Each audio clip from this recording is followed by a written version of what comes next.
Hi, everybody. Bill Davis here with the Titans of Publishing show, and I'm here with my friend and counterpart, Marc Harty. Say hi, Marc. Hi.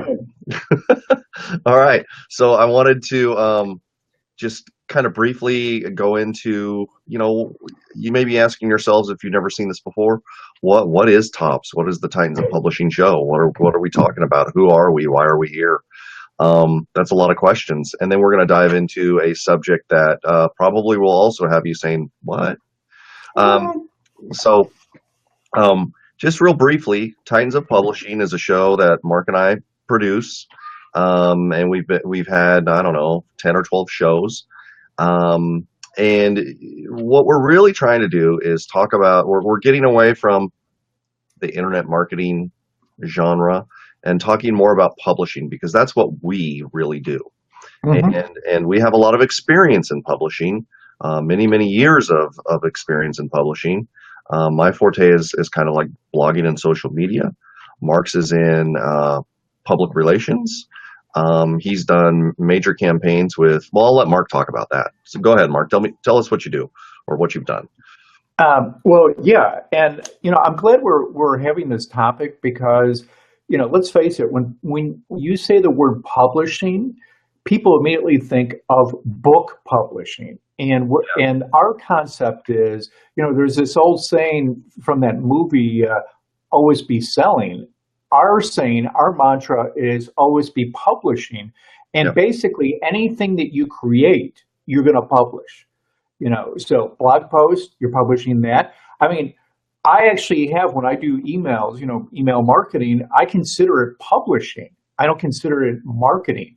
Yeah. And so what we're really trying to do is kind of open your mind to what publishing is and how our methods and techniques can benefit you. So, for example, Bill, I bet you didn't know I published a documentary 12 years ago. I did not know that. Yes. Yeah. In fact, I'm actually helping a colleague market his documentary that's making the film festival circuit. So yes, I mean, like when I publish white papers, all the PR that I do, I don't look at it as announcements. I look at a press release as content publishing. So, it really opens us up to, number one, how do we maximize our, ability to publish, not in both quality and quantity. So, and that, kind of, Bill, I don't know if you want to get into it right now, but that kind of segues really nicely into our follow-up topic. Yeah. I just want to tell everybody that I published Sharknado under a pseudonym. No, I didn't. Well, yeah. Well, you know what? I published. Well, it's funny you should mention that, and maybe I'll find the link and I'll include it in the thread here. But I actually published a blog post about what we could learn about content marketing from Sharknado. It all comes back. And have you seen? I think they're on number 6. I saw a preview for it just like a couple of days ago. So it must be. They usually release them during the summer. Hey, Andy. Andy says hello. Hey, Andy. We know you're there. So I'm pretty confident you're going to make a really witty comment. But anyway, we got off on the Sharknado tangent. I kind of lost interest after the third one, but they wouldn't be bringing them back if they didn't get ratings. That's true. So why don't we segue into our next topic, which I set this call up, and I affectionately titled it the what. So it's really the what is Tops. We've covered that, and we have. It's the Check. Next topic is PLR, and we'll spell it out for you. But you might be saying, if you're not in the public game, you might be saying, what the hell is PLR? So, Mark, why don't you tell us what the P and the L and the R stands for, and I'll watch the comment. What are we doing? Sesame Street now? Yeah. Okay. Yes, and PLR stands for what is it? Public. Now you put me on the spot here. Private label. Private label rights. Yeah. Yes, yes, private label rights. And it's interesting because what that means is you can actually buy pre-produced content. And it used to be, just very, text-based. Used to be just, kind of emails or maybe an ebook. Now you can buy PLR for anything. I mean, I was just looking at a PLR product for video news releases, just earlier today. I thought, hey, this kind of ties in with my product suite and it saves me time from creating it. So, I think like anything in the marketing, the marketing realm, the marketing world, the level of both quantity and quality for PLR has expanded, in some cases exploded. And I know, Bill, you found some good sources. You turned them on to me, and I found some as well. There seems to be a lot more, and maybe just because of the mailing list we're on, in terms of, marketing to marketers. But, I mean, I have a fitness trainer who's a client. I'm sure I can go find like 50 articles about how to work out, if I needed to. For So sure. that's just kind of a very limited ramble on PLR. So as a conclusion to this, again, as always, we'll post something in the comments on this video with a list of PLR resources that we've used and that we recommend. But on the flip side to PLR, so PLR to me is kind of like it's a version, although it's a weak version of content curation, which as Mm-hmm. a publisher, I probably curate 75% of my of the total volume of stuff you see from me, and I probably produce about 25%. So the flip side to the PLR and buying private label rights material is creating them yourself. And that can be quite lucrative if you Mm-hmm. have a good model and a good and a good target audience. Um, so if you produce some stuff, some keys for you producing quality material is the content has to be good. It has to be engaging. If it's written, it has, no misspellings, good grammar, but good overall content. But I also think that you should probably limit your supplies, and that's where you can actually sell more, because you can actually you can say and you can create real scarcity in saying, I'm only going to sell 10 or 20 or 100 of these, so that people know what the supply is going to be. And there's a lot of PLR out there that you can find that is oversaturated. Everybody's used it, and there's one thing in using somebody else's content, but there's another thing in not being, in looking like you're one of 10,000 people who have used the same content. Well, and that's actually a good point, is that if you do get PLR, I mean, it's kind of like when you're doing a promotion and they have email swipes. It always, well, I guess it shouldn't surprise me anymore, but how lazy people are. I mean, they'll literally won't change anything. They won't even make it into their own voice. So there's cut and paste. So with PLR, I mean, maybe it's 80% done, but you can certainly customize it. You could tweak it a little bit, make it your own, and make it. And I'm talking about, I've shifted to you not creating kits, PLR kits that you sell, but actually adding to your base of expertise and content that you can sell, or you can share, or you could use to build up a mailing list, or as Bill said, curate. There's an interesting nugget about curation, is that a lot of times, and Bill, you probably would know more to this than I would, people really look to the curator as the authority, not the original source. So they're like, if you're curating something about a particular topic, they now associate that topic with you rather than the article or the link or where you're sending them. So it's very powerful. Yeah, I mean, think in terms of like and you can, you know, pan the media all you want, but and call it fake news if that's your deal. But pick a cable news network, whatever you want, and ask yourself how much of that news um, do they create versus how much do they curate? And I would venture to say that most of the news is curated because the news source is actually, if you're looking at the White House, for example, they're the ones creating the news. The other places, they may put their spin on it or their slant, but they're curating that content. They're taking a speech by Trump The, and commenting on it. That is curation. And that's a hell of a way. It's a great business model. It's been working for decades, as long as newspapers have been around, right?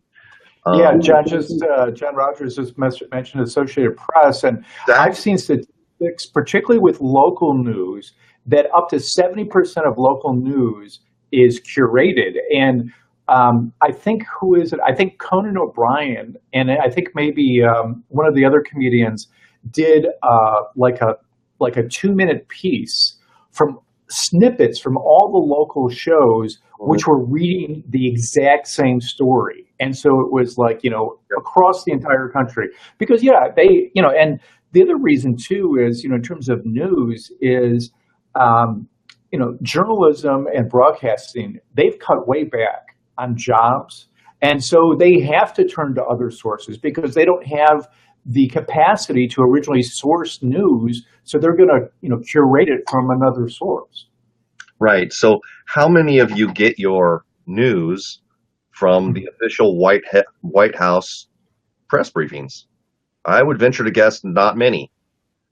Um, I think I've been to that site like one time in 12 years. So I don't go there often, but where you really get your news about the president, for example, and I don't want to be political about this, but the where you get your news about politics, or the president specifically, is through either the newspapers or cable news or the internet. Or, Obviously, I'm not going to discount yeah, that because they all Facebook. cable news and the newspapers all have internet presences as well. And I bet you get your news from there.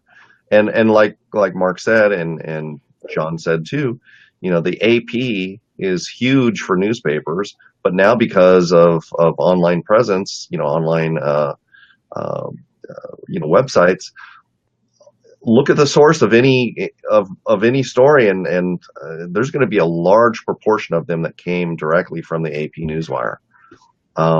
And as Mark said, just to circle back, when you think about news, do you think about the source or do you think about where you saw it? You think Hmm. about where you saw it.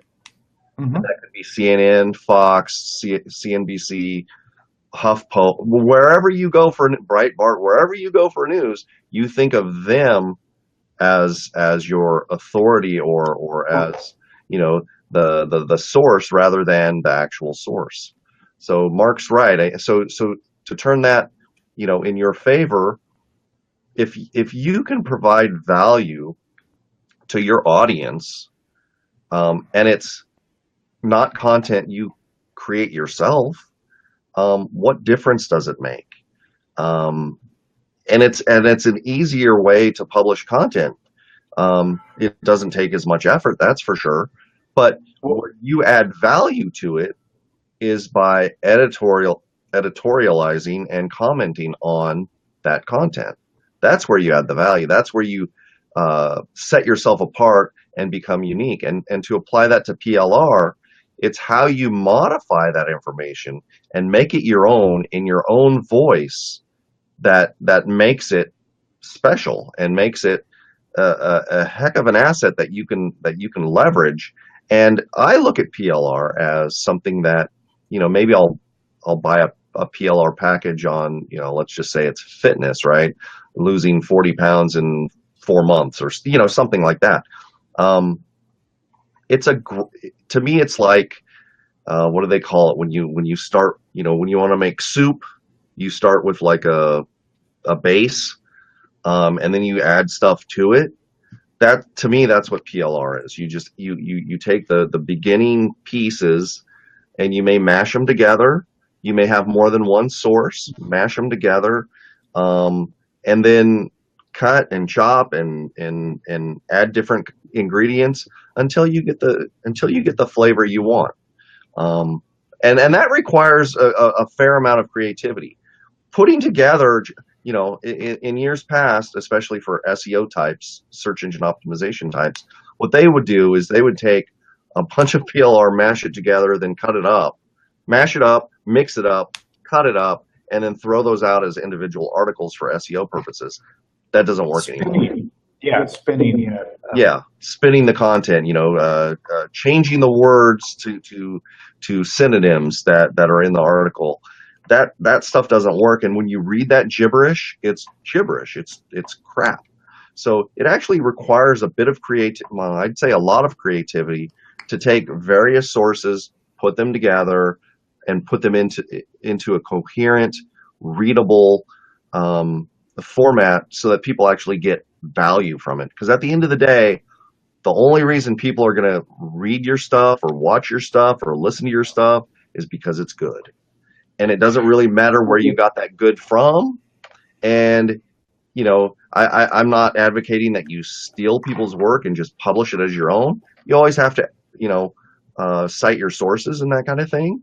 But with PLR, you don't have to. And in fact, most PLR licenses that you get when you buy a PLR product says, do not attribute any of this to me. I don't want people to know that I'm the quote unquote ghostwriter or the originator of the content. So it's a good way to get started, especially if you don't know, if you're one of those people who says, I don't know what to write. Well, buy it. Well, the other thing too is it's a great way to get started if you have if you have, say, a full-time job, or if you have, something else that is taking up a lot of your time, you don't have time to generate content, and you can kind of, jumpstart that process. And Bill, one other thing, and, we can save this for another topic because it really deserves its own time, but, another way of publishing is licensing your content. Now, you don't really hear about that much anymore. But that doesn't mean you can't do it. In fact, I've been approached several times to license my PR course, my PR traffic course. So, and there are a lot of kind of ins and outs and kind of do's and don'ts about licensing. And that's obviously at a higher level than PLR, because when you license your content, you can restrict, where it's seen, who sees it, how much is included. And sometimes you can get a nice price for it too. Yeah, just to touch on that's kind of how I got my break in this whole industry. Is I licensed a training product out to a pretty big company. Well, it was a fairly small company at the time, but they've grown, and so did my business, and that helped a lot. That helped a tremendous amount. So that's a good pointer. That's a really good pointer. All right, anything else you want to add? Because it's about time to wrap it up. We've been on about 20 minutes. No, I'm good. I think this is a good topic, and we'll have to come back and revisit it at some point. All right. So next week, just to give you a heads up, we will try to do the show, but I'm telling you, the next day, I'm driving about 1,500 miles. Well, I don't know. I'm driving a lot of miles to move to a house. So I'm moving, and it's going to be a week of hell, so you probably won't hear much from me, but we'll try to make Friday's show, and same bat time, same bat channel. All right? Sounds good. Have a good weekend, everybody. Bye. Take care. Bye-bye.